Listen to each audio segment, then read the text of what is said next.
দেড় দশক আগে 2011 সালের 30 জুন জাতীয় সংসদে সংবিধানের পঞ্চদশ সংশোধনী বিল পাশ হয়। 2024 সালের 17 ডিসেম্বর সেই সংশোধনীর কিছু অংশ বাতিল করে একটা রায় দেন হাইকোর্ট।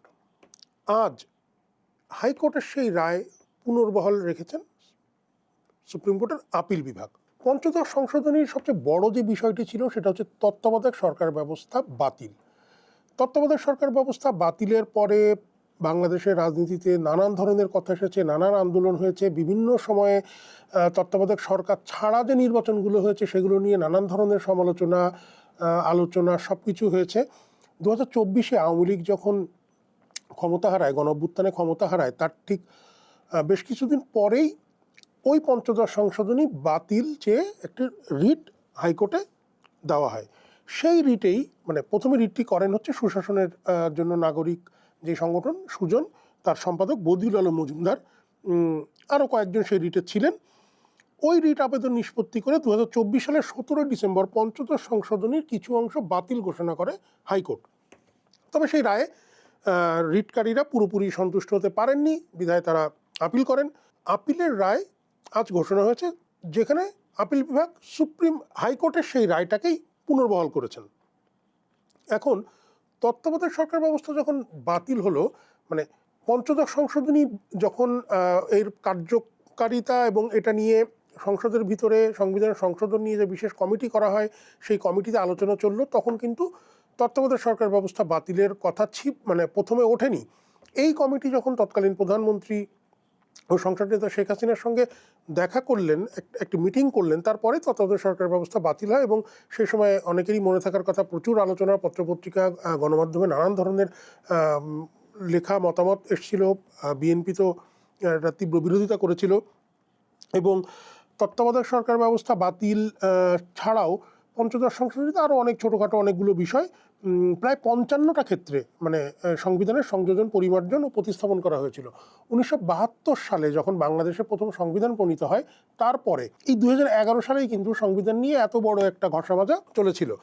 জুলাই জাতীয় সনদ যখন করা হয়, বা জুলাই জাতীয় সনদ করার জন্য যখন জাতীয় ঐক্যমত্য কমিশন প্রতিষ্ঠা করা হয়, সবগুলো রাজনৈতিক দল যেখানে আলোচনা, নানান বিষয়ে দ্বিমত, ঐক্যমত তারা প্রতিষ্ঠা করেছিল, সেখানে কিন্তু তত্ত্বাবধায়ক সরকার ব্যবস্থা ফেরানোর বিষয়ে সব দল একমত ছিল। কারণ আমরা জানি যে তত্ত্বাবধায়ক সরকার ছাড়া যে নির্বাচনগুলো আওয়ামী লীগের সময় হয়েছে তার প্রত্যেকটি প্রশ্নবিদ্ধ, সমালোচিত। এটা নিয়ে সুপ্রিম কোর্টও নানান কথা বলেছে। তখন সরকার যে গঠন, সেই গঠনের পদ্ধতি নিয়ে কিন্তু কিছু আলোচনা উঠেছিল। সুপ্রিম কোর্টের হাইকোর্ট বিভাগ যে রায়টা দিয়েছিল, সেখানে কিন্তু পুরো পঞ্চদশ সংশোধনী কিন্তু বাতিল করা হয়নি, তার অংশ বিশেষ অসাংবিধানিক ঘোষণা করা হয় এবং বাতিল ঘোষণা করা হয়। এবং ওই সময় বলা হয়েছিল যে তত্ত্বাবধায়ক ব্যবস্থা পুনর্বহাল করতে হবে।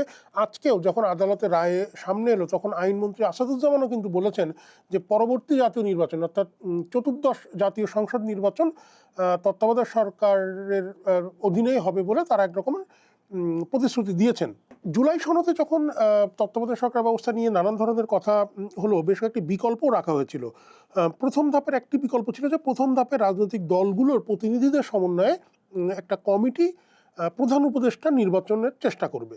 যদি সেই প্রক্রিয়া ব্যর্থ হয়, তাহলে বিভিন্ন দলের কাছে নাম চাওয়া হবে, সেই নাম নিয়ে সমঝোতার ভিত্তিতে প্রধান উপদেষ্টা বাছাই করা হবে। যদি তাও না হয়, তাহলে আপিল বিভাগ ও হাইকোর্ট বিভাগের 2 বিচারপতিকে যুক্ত করে একটি কমিটির মাধ্যমে ভোটাভুটির প্রস্তাব রয়েছে।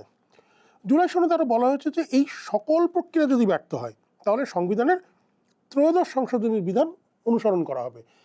যেই সংশোধনীর মাধ্যমে কিন্তু তত্ত্বাবধায়ক সরকার ব্যবস্থা এসেছিল, সেটা ত্রয়োদশ সংশোধনী, ওটা জুলাই সনদে বলা হয়েছিল যে বাতিল হবে। সেখানে কি ছিল যে সর্বশেষ অবসরপ্রাপ্ত প্রধান বিচারপতি উপদেষ্টা হবেন, বা রাষ্ট্রপতি তত্ত্বাবধায়ক সরকারের প্রধান উপদেষ্টা হওয়ার একটা বিকল্প ওখানে ছিল। জুলাই সনদে কিন্তু ওই যেই ব্যবস্থাটা, রাষ্ট্রপতিকে তত্ত্বাবধায়ক সরকারের প্রধান উপদেষ্টা করার যে ব্যবস্থাটা, সেটা কিন্তু জুলাই সনদে ছিল না, ওটা বাতিল করা হয়েছিল। আর বিচারপতিদের এই যে প্রক্রিয়ায় যুক্ত করে ভোটাভুটির একটা যে বিকল্প, তাতে কিন্তু বিএনপি নোট অফ ডিসেন্ট দিয়েছিল। কারণ বিএনপির যুক্তি, বিএনপি ওই সময় এবং পরবর্তীতেও সেই কথাটা বলেছে যে সিদ্ধান্তের ক্ষমতা সংসদের হাতে থাকুক, রায়েও সেটা বলা আছে। এখন নির্বাচনের পর সংসদ গঠন হলো, সেই সংসদে মানে গণভোটের যে রায়, সেই রায়ের আলোকে সংবিধান সংস্কার পরিষদ গঠন করার কথা ছিল, কিন্তু বিএনপির যারা নির্বাচিত ছিলেন তারা সংবিধান সংস্কার পরিষদের শপথ নেননি। জামাত এবং এনসিপির যে জোট এবং অন্যান্য দলগুলোর যে বিরোধী জোট, তারা এটার সদস্য হিসেবে শপথ নিয়েছিল সংসদ সদস্যের পাশাপাশি। একটি বিতর্ক এখনো চলছে। সরকারি দল বলছে যে তারা সংবিধান সংশোধন করবে সাংবিধানিক পদ্ধতিতে। বিরোধী জোট বলছে, জামাতের নেতৃত্বাধীন যে বিরোধী জোট, তারা বলছে যে না, তারা গণভোটের রায় এবং জুলাই সনদের বাস্তব যে কথা বলা আছে সেইভাবে সংবিধান সংস্কার প্রক্রিয়ায় যেতে হবে। সরকারি দলের পক্ষ থেকে সংবিধান সংশোধনের জন্য একটি বিশেষ কমিটি করার কথা প্রথমে বলা হয়েছিল।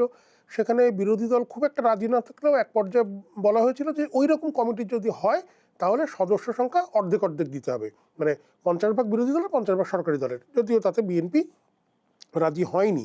পরবর্তীতে বিরোধী দলের পক্ষ থেকে বলা হয়েছে যে এই যে বিশেষ কমিটি যদি করা হয় তাহলে তারা সেখানে তাদের কোনো প্রতিনিধি বা সদস্য পাঠাবে না। এখন বিএনপি চাইছে সংবিধান সংশোধন হবে এখনকার যে সংবিধানের যে পদ্ধতি বলা আছে সংসদের মাধ্যমে, আর বিরোধী দল বলছে যে না, জুলাই সনদ নিয়ে যেভাবে বলা আছে সেভাবে হবে। তো জুলাই সনদের তত্ত্বাবধায়ক সরকার ব্যবস্থা কিছু বিকল্প, মানে যেটা আমি আগেও বললাম যে বিকল্প নিয়ে কিন্তু বিএনপির নোট অফ ডিসেন্ট আছে। তাহলে সংসদে এখন পর্যন্ত কিন্তু তত্ত্বাবধায়ক সরকার ব্যবস্থা কিভাবে আসবে, সেটা কিভাবে গঠন হবে তত্ত্বাবধায়ক সরকার ব্যবস্থা, প্রধান উপদেষ্টা কিভাবে নির্বাচিত হবেন, অন্যান্য উপদেষ্টারা কিভাবে আসবেন, কত দিনের মধ্যে নির্বাচন হবে, নির্বাচনের সময় তত্ত্বাবধায়ক সরকারের ভূমিকা কি হবে, এই বিষয়গুলো নিয়ে কিন্তু পরিষ্কার কোনো আলোচনা এখন পর্যন্ত নেই। সংসদ তত্ত্বাবধায়ক সরকার ব্যবস্থার বিষয়ে সিদ্ধান্ত নেবেন, সেই সিদ্ধান্ত কিভাবে হবে এই দিকে এখন আমাদের একটু নজর দেওয়া দরকার। অবশ্য সময়ই সেটা বলে দেবে। সংসদ অধিবেশনে এটা নিয়ে আলোচনা হতে পারে। সংসদ সার্বভৌম ক্ষমতার অধিকারী, তারা সিদ্ধান্ত নেবেন যে কিভাবে তত্ত্বাবধায়ক সরকার ব্যবস্থা সংবিধানে পুনর্বহাল হবে, হুবহু আগে যেইভাবে ছিল সেভাবে আসবে, নাকি জুলাই সনদের আর যেভাবে কিছু পরিবর্তনের কথা বলা আছে সেইভাবে আসবে, সেটা দেখার জন্য আমাদের হয়তো আরও কিছু দিন অপেক্ষা করতে হবে। কারণ এখন পুরো বিষয়টি সংসদের হাতে। নতুন কোনো আলোচনা আবার উঠলে আপনাদের সামনে আবারও আসবো। ততক্ষণ চর্চার সঙ্গে থাকুন।